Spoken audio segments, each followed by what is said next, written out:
ತುಮಕೂರಿನಲ್ಲಿ ಮರಣ ಮೃದಂಗ ಬಾರಿಸುತ್ತಿದೆ ಪೆಂಟಾವಲೆಂಟ್. ಸುಮಾರು ಒಂದು 50,000 ಮೆಡಿಸಿನ್ ತರಿಸ್ಕೊಂಡಿದ್ದಾರೆ. ಮಗ ಡೆತ್ ಆದ್ಮೇಲೆ ಮೆಡಿಸಿನ್ ತರಿಸ್ಕೊಂಡವ್ರೆ. ದೊಡ್ಡ ಜೀವ ಹೊಟ್ಟೆ ಹೋಗ್ಬಿಟ್ಟಿದೆ. ಆ ಸತ್ತಿರೋ ಮಗ ಇಟ್ಕೊಂಡು ನೀವು ದುಡ್ಡು ಮಾಡ್ಬೇಕಿಲ್ಲ.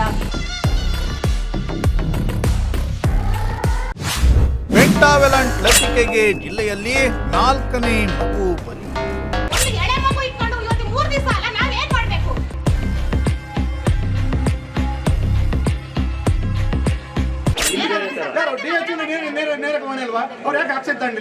ಎಸ್ ವೀಕ್ಷಕರ, ಪುಟಾಣಿ ಮಕ್ಕಳಿಗೆ ನೀಡುವ ಪೆಂಟಾವಲೆಂಟ್ ಲಸಿಕೆ ತುಮಕೂರು ಜಿಲ್ಲೆಯಲ್ಲಿ ಮರಣ ಮೃದಂಗವನ್ನೇ ಬಾರಿಸುತ್ತಿದೆ. ಕಳೆದ ಜನವರಿಯಿಂದ ಇಲ್ಲಿಯವರೆಗೆ ಈ ಪೆಂಟಾವಲೆಂಟ್ ಲಸಿಕೆಯ ರಿಯಾಕ್ಷನ್ನಿಂದಾಗಿ 3 ಮಕ್ಕಳು ಬಲಿಯಾಗಿದ್ರು. ಇದೀಗ ಈ ಪೆಂಟಾವಲೆಂಟ್ ಲಸಿಕೆಗೆ 5 ತಿಂಗಳ ಮಗುವೊಂದು ಬಲಿಯಾಗಿದೆ.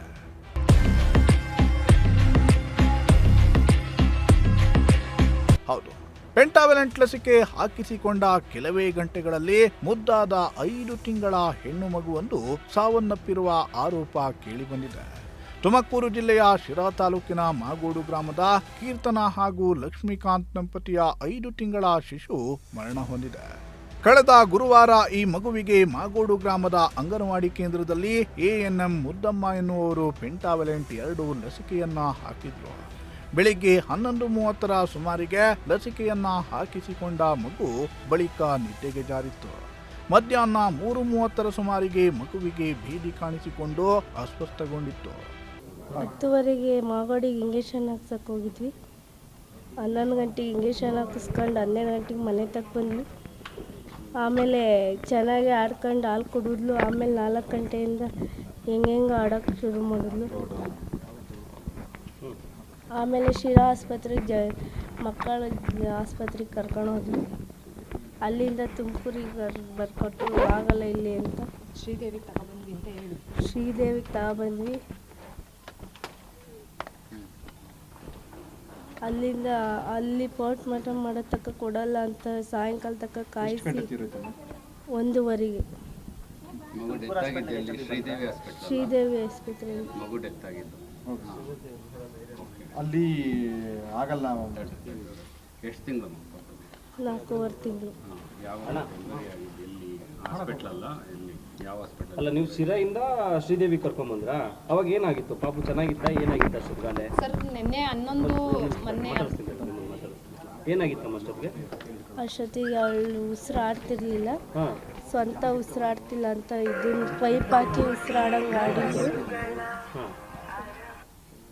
ಅದಕ್ಕೆ ಶ್ರೀದೇವಿಗೆ ತಗೊಂಡೋಗ್ರಿ, ಇಲ್ಲಿ ಆಗಲ್ಲ ಅಂತ ಕಳಿಸಿದ್ರು. ಶ್ರೀದೇವಿಗೆ ತಗೊಂಡ್ಬಂದಿದ್ವಿ. ಅಲ್ಲೇನು ಹೇಳಿದ್ರು ಶ್ರೀದೇವಿಗೆ ಬಂದಮೇಲೆ? ಗ್ಯಾರಂಟಿ ಕೊಡೋಕ್ಕಾಗಲ್ಲ, ಮಗು ಇನ್ನೂ ಕ್ರಿಟಿಕಲ್ ಆಗಿ ಐತೆ ಅಂತ ಹೇಳಿದ್ರು. ಅಲ್ಲಿ ಡಾಕ್ಟ್ರ್ ಏನಂತ ಅಂದ್ರೆ ಏನು ಪ್ರಾಬ್ಲಮ್ ಆಗಿದೆ ಅಂತಂದ್ರು? ಪ್ರಾಬ್ಲಮ್ನ ಗೊತ್ತಾಗ್ತಿಲ್ಲ ನಮಗೂ. ತಕ್ಷಣ ಮಗುವನ್ನ ಶಿರಾ ಸರ್ಕಾರಿ ಆಸ್ಪತ್ರೆಗೆ ಕರೆದುಕೊಂಡು ಹೋದಾಗ ಮಗುವನ್ನ ಪರಿಶೀಲಿಸಿದ ವೈದ್ಯರು ತುಮಕೂರಿಗೆ ಕರೆದುಕೊಂಡು ಹೋಗುವಂತೆ ಸೂಚಿಸಿದ್ರು. ವೆಂಟಿಲೇಟರ್ ಹಾಕಿಕೊಂಡೇ ತುಮಕೂರಿಗೆ ಕರೆದುಕೊಂಡು ಬಂದ ಪೋಷಕರು ಮಗುವನ್ನ ಶ್ರೀದೇವಿ ಆಸ್ಪತ್ರೆಯಲ್ಲಿ ಅಡ್ಮಿಟ್ ಮಾಡಿದ್ರು. ಮೆಡಿಸಿನ್ಗೆ ಹೆಚ್ಚು ಹಣ ಖರ್ಚಾಗುತ್ತೆ, ತರಿಸಿಕೊಡ್ತೀವಿ ಅಂದರೆ ಚಿಕಿತ್ಸೆಯನ್ನ ಕೊಡ್ತೀವಿ, ಇಲ್ಲ ಅಂದರೆ ಬೆಂಗಳೂರಿಗೆ ಕರೆದುಕೊಂಡು ಹೋಗಿ ಅಂತ ಶ್ರೀದೇವಿ ಆಸ್ಪತ್ರೆಯ ಸಿಬ್ಬಂದಿ ಹೇಳಿದ್ದಾರೆ. ಅದಕ್ಕೆ ಒಪ್ಪಿದ ಪೋಷಕರು ಮೆಡಿಸಿನ್ ತಂದುಕೊಡುವುದಾಗಿ ತಿಳಿಸಿದ್ರಂತೆ. ಅದರಂತೆ ಶ್ರೀದೇವಿ ಆಸ್ಪತ್ರೆಯಲ್ಲಿ ಚಿಕಿತ್ಸೆಯನ್ನ ಕೂಡ ಆರಂಭಿಸಿದ್ರು. ಆದರೆ ಅದೇ ಗುರುವಾರ ಮಧ್ಯರಾತ್ರಿ 1:30 ಸುಮಾರಿಗೆ ಮಗು ಸಾವನ್ನಪ್ಪಿದೆ ಅಂತ ಪೋಷಕರಿಗೆ ವೈದ್ಯರು ತಿಳಿಸಿದ್ದಾರೆ. ತಕ್ಷಣವೇ ಮಗುವನ್ನ ಶ್ರೀದೇವಿ ಆಸ್ಪತ್ರೆಯ ಶವಾಗಾರಕ್ಕೂ ಶಿಫ್ಟ್ ಮಾಡಲಾಗಿತ್ತಂತೆ. ಇದಾದ ಬಳಿಕ ನಾವು ನಮ್ಮಲ್ಲಿದ್ದ ಔಷಧಿಯನ್ನೆಲ್ಲ ಹಾಕಿದ್ದೇವೆ, ನೀವು ನಮಗೆ ಔಷಧವನ್ನ ತರಿಸಿಕೊಡಿ ಅಂತ ಮಗು ಸತ್ತ ಮೇಲೂ ಒಂದಿಷ್ಟು ಔಷಧಿಯನ್ನ ತರಿಸಿಕೊಂಡಿದ್ದಾರಂತೆ. ಅಂಗನವಾಡಿಲಿ ಹಾಕ್ಸಿರೋದು ಲಸಿಕೆನ. ಇದನ್ನು ಪಾಪಕ್ಕೆ ಬಂದು 4.5 ತಿಂಗಳು. ಮತ್ತು ಅದು ಏನಾಗೈತೆ 11 ಕಾಲಾಗ ಹಾಕ್ಸಿರೋ ಮೆಡಿಷನ್ನು ಪಾಪು ಬಂದು ಚೆನ್ನಾಗಿ ಆಟ ಆಡಾದ್ಮೇಲೆ ನಂತರ 4 ಗಂಟೆ ಮೇಲೆ ಪಾಪು ಹೆಂಗೆಂಗೋ ಆಡೋಕೆ ನಿಂತೈತೆ. ಆವಾಗ ತಗೊಂಬಂದು ಶಿರಾಗೆ ತಗೊಂಬಂದವ್ರೆ. ಶಿರಾದಾಗೆ ಆಗಲ್ಲ, ಪಾಪು ಫುಲ್ಲು ಸೀರಿಯಸ್ ಆಯತೆ ಅಂತ ಹೇಳ್ಬಿಟ್ಟು ಶ್ರೀದೇವಿಗೆ ಹಾಕಿ ಕಳಿಸ್ಬಿಟ್ಟವ್ರೆ. ಶ್ರೀದೇವಿಲಿ ಬಂದ್ಬಿಟ್ಟು ಬಟ್ ಅವರು ಪಾಪನ್ನು ನಾವು ಗ್ಯಾರಂಟಿ ಕೊಡಲ್ಲ, ನೀವೇನು ಮೆಡಿಷನ್ ಎಲ್ಲ ತಂದು ಕೊಡ್ತೀವಿ ಅನ್ನೋದಾದರೆ ನಾವು ಮಡಿಕಂತ ಮಾಡ್ಕೊಂತೀವಿ, ಇಲ್ಲಾಂದ್ರೆ ಬೆಂಗಳೂರಿಗೆ ಬರ್ಕೊಡ್ತೀವಿ ಅಂತ ಕೇಳ್ಕೊಂಡವ್ರೆ.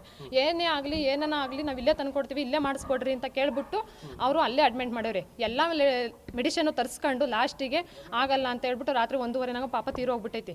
ಅಲ್ಲಿ ಏನೋ ನಮ್ದು ಹಿಂಗೆ ಆಡಿಟಿಂಗ್ ಐತೆ ಹಂಗೆ ಹಿಂಗೆ ಅಂತ ಮಾಡಿಕೊಂಡು ಇದ್ಬಿಟ್ಟು ಇವತ್ತು ನಿನ್ನೆ ಸಂಜೆ 5 ಗಂಟೆ 5:15 ಟೈಮಲ್ಲಿ ತುಮಕೂರು ಗೌರ್ಮೆಂಟ್ ಆಸ್ಪತ್ರೆಗೆ ಕಳಿಸವ್ರೆ ಪಾಪನ ಪೋಸ್ಟ್ ಮಾರ್ಟಮ್ಗೆ ಅಂತವ. ಬಟ್ ಇಲ್ಲ ಆಗಲ್ಲ, ಇವಾಗ ಬೆಂಗಳೂರಿಗೆ ತಗೊಂಡೋಗ್ರಿ ಅಂತವ್ರೆ. ನಮಗೆ ನ್ಯಾಯ ಬೇಕು ಸರ್. ಪಾಪು ಇಂಥ ಕೆಲವಾರು ಮಕ್ಕಳಿಗೆ ಈ ಥರ ಪ್ರಾಬ್ಲಮ್ ಆಗಬಾರ್ದು. ನಂತರ ಬೆಳಗ್ಗೆ 11 ಗಂಟೆ ಸುಮಾರಿಗೆ ಮಗುವಿನ ಮೃತದೇಹವನ್ನ ಕೊಡಿ ಅಂತ ಪೋಷಕರು ಕೇಳಿದ್ರೆ ನಮಗೆ ಎಸಿ ಪೋಸ್ಟ್ ಮಾರ್ಟಮ್ ಮಾಡಿದ ಬಳಿಕವೇ ಬಾಡಿಯನ್ನ ಹಸ್ತಾಂತರಿಸಲು ಹೇಳಿದ್ದಾರೆ. ಹೀಗಾಗಿ ನೀವು ಶಿರಾ ಪೊಲೀಸ್ ಠಾಣೆಗೆ ಹೋಗಿ FIR ಮಾಡಿಸಿಕೊಂಡು ಬನ್ನಿ ಅಂತ ಹೇಳಿದ್ದಾರಂತೆ. ಅದಕ್ಕೂ ಒಪ್ಪಿದ ಪೋಷಕರು ಶಿರಾಗೆ ಹೋಗಿ FIR ಅನ್ನು ಕೂಡ ಮಾಡಿಸಿಕೊಂಡು ಬಂದು ಪೋಸ್ಟ್ ಮಾರ್ಟಮ್ಗೆ ಹಣವನ್ನ ಕೂಡ ಕಟ್ಟಿದ್ರಂತೆ. ಆದರೆ ಸಂಜೆಯಾಗ್ತಿದ್ದಂತೆ ಶ್ರೀದೇವಿ ಆಸ್ಪತ್ರೆಯವರು ನಾವು ಪೋಸ್ಟ್ ಮಾರ್ಟಮ್ ಮಾಡಲ್ಲ, ನೀವು ಜಿಲ್ಲಾಸ್ಪತ್ರೆಗೆ ಕರೆದುಕೊಂಡು ಹೋಗಿ ಪೋಸ್ಟ್ ಮಾರ್ಟಮ್ ಮಾಡಿಸಿಕೊಳ್ಳಿ ಅಂತ ಹಣವನ್ನ ಹಿಂದಿರುಗಿಸಿದ್ದಾರಂತೆ. ಸರ್ ಏನಂದರೆ ಮಧ್ಯಾಹ್ನ 11:15ನಲ್ಲಿ ಮಾಮೂಲಿ ಲಸಿಕೆ ಹಾಕೋಕ್ಕೆ ಅಂತ ಹೋಗಿದೆ ಮಗು. ಮಾಗೋಡು ಶಿರಾ ತಾಲೂಕು ಕಸಾಬ ಹೋಬಳಿ ಮಾಗೋಡು ಗ್ರಾಮದಲ್ಲಿ ಲಸಿಕೆ ಹಾಕಿದ್ದಾರೆ. ಲಕ್ಕಿ ಹಾಕಿದಂಥ ಕಾಲದಲ್ಲಿ 11:15ಗೆ ಹಾಕಿದ್ದಾರೆ. ಅದು ಹೆಚ್ಚು ಕಮ್ಮಿ 3 ಗಂಟೆ ಟೈಮಲ್ಲಿ ಮಗು ಕುಗ್ತಾ ಬರ್ತಾ ಇದೆ, ಅಂದರೆ ಉಸಿರಾಟಕ್ಕೆ ತೊಂದರೆ ಆಗ್ತಾ ಇದೆ, ಆಟ ಆಡೋದು ನಿಂತೋಯ್ತು. ಆ ಕ್ಷಣದಲ್ಲಿ ಏನು ಮಾಡ್ಯಾರೆ, ಸೀದಾನ ಸರ್ಕಾರಿ ಪ್ರಾಥಮಿಕ ಕೇಂದ್ರದಿಂದ ಬಿಟ್ಟು ಆದಮೇಲೆ ಶಿರಾ ಹಾಸ್ಪಿಟ್ಲಿಗೆ ಗೌರ್ಮೆಂಟ್ ಹಾಸ್ಪಿಟ್ಲಿಗೆ ಹೋಗಿದ್ದಾರೆ. ಮಗು ಹೋದ್ಮೇಲೆ ಅಲ್ಲಾದ್ಮೇಲೆ ಏನು ಮಾಡ್ಯಾರೆ, ಮಕ್ಕಳ ಆಸ್ಪತ್ರೆಗೆ ಕರ್ಕೊಂಡೋಗಿದ್ದಾರೆ. ಅಲ್ಲಿ ಮಗು ಸುಸ್ತಾದ ನೋಡಿದ್ಮೇಲೆ ಇಲ್ಲಿ ಆಗಲ್ಲ, ನೀವು ತುಂಬಾ ಈಗ ತುಮಕೂರಿಗೆ ತಗೊಂಡೋಗಿ ಅಂತ ಹೇಳಿದ್ರೆ ಗೌರ್ಮೆಂಟ್ ಹಾಸ್ಪಿಟ್ಲಿಗೆ ತಗೊಂಡೋಗಿ ಶ್ರೀದೇವಿ ಯಾವ್ದಾನ ಹಾಸ್ಪಿಟ್ಲಿಗೆ ನೀವು ಒಳ್ಳೆ ದೊಡ್ಡ ಹಾಸ್ಪಿಟ್ಲಿಗೆ ತಗೊಂಡೋಗಿ ಅಂತ ಹೇಳಿದ್ರೆ ಆ ದೊಡ್ಡ ಹಾಸ್ಪಿಟ್ಲಿಗೆ ತಗೊಂಬಂದಾಗ ಅಲ್ಲಿ ಮಗು ಉಸಿರಾಟ ತುಂಬ ತಂದಾಗ ಆಕ್ಸಿಜನ್ ಐಸಿಗೆ ಹೋಗಿದೆ. ಆದಮೇಲೆ ರಾತ್ರಿ 1 ಗಂಟೆಗೆ ಡಾಕ್ಟ್ರ್ ಏನು ಹೇಳಿದ್ರೆ 1 ಗಂಟೆಗೆ ತೀರೋ ಹೋಗ್ಬಿಡ್ತಪ್ಪ ಅಂತ ಹೇಳಿದ್ರೆ ಅದನ್ನು ಏನಕ್ಕೆ ತೀರೋಯ್ತು ಅಂತ ನಾವು ಕೇಳ್ತಾ ಇದ್ದೀವಿ. ಅದು ಡ್ರಗ್ಸಲ್ಲಿಂದ ಪ್ರಾಬ್ಲಮ್ ಆಗಿದೆಯಾ? ಮಗು ಚೆನ್ನಾಗಿದೆ, ಲವಲವಿಕೆಯಿಂದ ಇದೆ, 4 ತಿಂಗಳು ಯಾವುದೇ ಕಾರಣಕ್ಕೂ ಏನೂ ತೊಂದರೆ ಆಗಿಲ್ಲ. ಆ ಇಂಜೆಕ್ಷನ್ ಆದ ತಕ್ಷಣ ಹಾಕಿದ ಮೇಲೆ ಈ ಮಗು ಸತ್ತೋಗಿದೆ. ನಮಗೆ ಆ ಡ್ರಗ್ಸಿಂದ ಅದು ನೇರ ಹೊಣೆ ಸರ್ಕಾರ ಹೊರುತ್ತದೆ. ಹೀಗಾಗಿ ಇವತ್ತು ಜಿಲ್ಲಾಸ್ಪತ್ರೆಯ ಶವಾಗಾರಕ್ಕೆ ಮಗುವಿನ ಮೃತದೇಹವನ್ನ ರವಾನಿಸಿ ಪೋಸ್ಟ್ ಮಾರ್ಟಮ್ ಅನ್ನ ನಡೆಸಲಾಗಿದ್ದು ಮೃತದೇಹವನ್ನ ಪೋಷಕರಿಗೆ ಹಸ್ತಾಂತರಿಸಲಾಗಿದೆ. ಪೆಂಟಾವೆಲೆಂಟ್ ಲಸಿಕೆಯಿಂದಲೇ ಮಗು ಸಾವನ್ನಪ್ಪಿದ್ದು ಶ್ರೀದೇವಿ ಆಸ್ಪತ್ರೆಯವರು ಮಗು ಸಾವನ್ನಪ್ಪಿದ ಬಳಿಕವೂ ತಮ್ಮಿಂದ ಹಣವನ್ನ ಪೀಕಿದ್ದಾರೆ. ಮೊದಲೇ ಮಗುವಿನ ಮೃತದೇಹವನ್ನ ಕೊಟ್ಟಿದ್ದರೆ ತಾವು ಇಷ್ಟೊತ್ತಿಗೆ ಕಾರ್ಯವನ್ನ ಕೂಡ ಮುಗಿಸಿ ಬಿಡ್ತಿದ್ವಿ ಅಂತ ಕುಟುಂಬಸ್ಥರು ಆರೋಪಿಸಿದ್ದಾರೆ. ನಮ್ಮನ್ನು ಅಲ್ಲಿಂದ ಶ್ರೀದೇವಿ ಕಳಿಸಿದ್ರು. ಅಲ್ಲಿಂದ ಮಗು ತಗೊಂಡು ಬರೋ ಅಷ್ಟೊತ್ತಿಗೆ ಮಗು ಅಲ್ಲೇ ಡೆತ್ ಆಗಿದೆ ಸರ್. ವೆಂಟಿಲೇಟರಲ್ಲಿ ಆಕ್ಸಿಜನ್ನಿಂದ ನಮಗೆ ಕಳಿಸಿದ್ಕೆ ಮಗು ಸುಮ್ಮನೆ ಉಸಿರಾಡ್ತಾ ಇತ್ತು. ಸುಮ್ಮನೆ ಅದು ಆಕ್ಸಿಜನ್ನಲ್ಲಿ ಇರೋದಕ್ಕೆ ಉಸಿರಾಡ್ತಾ ಇತ್ತು ಅಷ್ಟೇ ಸರ್. ಶ್ರೀದೇವಿ ಕರ್ಕೊಂಬತ್ತಿದ್ದಂಗೆ ಐಸಿಯು ಇದು ಮಾಡ್ತೀವಿ ಅಂತ ಹೇಳಿ ಸತ್ತಿರೋ ಮಗುನೇ ತಗೊಂಡೋಗಿ ಇವರು ಅಡ್ಮಿಟ್ ಮಾಡ್ಕೊಂಡು ಒಂದು 50,000ದವರೆಗೂ ಮಗುನ ಯಾರಿಗೂ ತೋರಿಸಿಲ್ಲ ಸರ್. ಅವತ್ತು ಮಗುನ ತಗೊಂಡೋಗಿ ಒಳಗಡೆ ಇಟ್ಕೊಂಡಿರೋರು ಮಗು ತಾಯಿಗೂ ಸಹಿತ ತೋರಿಸಿಲ್ಲ. ಇವರು 1:15 ರಾತ್ರಿ ಬಂದು ಮಗು ಡೆತ್ ಆಗಿದೆ ಅಂತ ಹೇಳ್ತಿದ್ದಾರೆ. ಅಲ್ಲಿವರೆಗೂ ಸುಮಾರು ಮೆಡಿಸನ್ ತರಿಸ್ಕೊಂಡು ಆ ಮಗುಗೆ ಮೆಡಿಸನ್ ಹಾಕಿ ಇವ್ರು ಎಮರ್ಜೆನ್ಸಿ ಅಂತ ತರಿಸ್ಕೊಂಡ್ಮೇಲೆ ಮೆಡಿಸನ್ ಹಾಕಿದ್ಮೇಲೆ ಮಗು ಏನು ಕುಳಿಲಿಲ್ಲ. ಸತ್ತಿರೋ ಮಗಿಗೆ ಏನಕ್ಕೆ ಇವ್ರು ಮೆಡಿಸನ್ ತರಿಸ್ಕೊಂಡ್ರು? ಡೆತ್ ಆದ್ಮೇಲೆ ಈ ಮೆಡಿಸನ್ ತಗೊಂಬಂದು ಕೊಡ್ರಿ ಅಂತ ಒಂದು ಮಾನವೀಯತೆ ಡಾಕ್ಟ್ರುಗಳನ್ನ ದೇವರು ಅಂತ ಕರೀತಾರೆ. ಅವ್ರು ಅದನ್ನ ಉಳಿಸ್ಕೊಳ್ಳಿಲ್ಲ ಸರ್. ಸತ್ತಿರೋ ಮಗುಗೆ ನಮ್ಮಲ್ಲಿರೋ ಮೆಡಿಸನ್ ಹಾಕಿದೀವಿ. ಈಗ ನಮಗೆ ಮೆಡಿಸನ್, ಇವ್ರಿಗೆ ಮೆಡಿಸನ್ ಮುಖ್ಯ ಆಯ್ತು, ನಮಗೆ ಮಗು ಮುಖ್ಯ ಆಗ್ಲಿಲ್ವಾ ಸರ್? ಇದೆಲ್ಲ ಇತ್ಯರ್ಥ ಆದ್ಮೇಲೆ ಬೇಕಾದ್ರೆ ಇಷ್ಟ ಆಗಿತ್ತಪ್ಪ ಅಂತ ಹೇಳ್ಬೋದಾಗಿತ್ತು. ಸತ್ತಿರೋ ಮಗು ಹೆಸರಿಕೊಂಡು ಇವ್ರು ಮೆಡಿಸನ್ ಸಂಪಾದನೆ ಮಾಡ್ಕೊಬೇಕಾಗಿತ್ತ ಶ್ರೀದೇವಿ ಹಾಸ್ಪಿಟ್ಲ್ ಅವರು? ನಮಗೆ ಅನ್ಯಾಯ ಆಗಿದೆ. ಮಗು ಕಳ್ಕೊಂಡಿದ್ದೀವಿ ನಾವು ಗಂಟು ಇಲ್ಲ ನಂಟು ಇಲ್ಲ ನಂಗೆ ಮಾಡ್ಕೊಂಡಿದ್ದೀವಿ.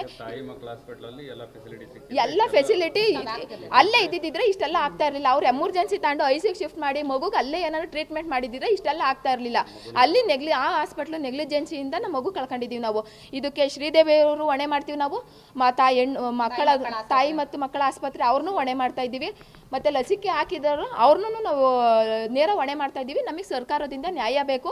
ನಮಗೇನು ಇವಾಗ ನಾವು ಕಟ್ಕೊಟ್ಟಿದ್ದೀವಿ ಶ್ರೀದೇವಿ ಹಾಸ್ಪಿಟ್ಲಲ್ಲಿ, ಗೌರ್ಮೆಂಟಿಂದ ಯಾರಾದರೂ ಬರಲಿ ನಮಗೆ ನ್ಯಾಯ ಕೊಡಲಿ ಅಷ್ಟೇ ಸರ್. ಬಡವರಿಗೆ ನ್ಯಾಯ ಸಿಗ್ತಾ ಇಲ್ಲ ಇಲ್ಲಿ. ಒಟ್ಟಿನಲ್ಲಿ ಜಿಲ್ಲೆಯಲ್ಲಿ ಪೆಂಟಾವೆಲೆಂಟ್ ಲಸಿಕೆ ಮರಣ ಮೃದಂಗವನ್ನ ಬಾರಿಸುತ್ತಿದೆ. ಕಳೆದ ಜನವರಿಯಿಂದ ಜಿಲ್ಲೆಯಲ್ಲಿ 3 ಮಕ್ಕಳು ಪೆಂಟಾವೆಲೆಂಟ್ಗೆ ಬಲಿಯಾಗಿದ್ದು ಇದೀಗ 5 ತಿಂಗಳ ಮುದ್ದಾದ ಮಗುವೊಂದು ಪ್ರಾಣವನ್ನ ಕಳೆದುಕೊಂಡಿದೆ. ಪೆಂಟಾವೆಲೆಂಟ್ನಿಂದಲೇ ಈ ಮಗು ಕೂಡ ಸಾವನ್ನಪ್ಪಿರುವ ಶಂಕೆ ವ್ಯಕ್ತವಾಗಿದ್ದು ಪೋಸ್ಟ್ ಮಾರ್ಟಮ್ ರಿಪೋರ್ಟ್ ಬಳಿಕವಷ್ಟೇ ಸತ್ಯಾಸತ್ಯತೆ ತಿಳಿದು ಬರಲಿದೆ. ಕ್ಯಾಮರಾ ಪರ್ಸನ್ ಸಂಜಯ್ ಜೊತೆ ಪುನೀತ್, ಪ್ರಜಾಶಕ್ತಿ ಟಿವಿ, ತುಮಕೂರು.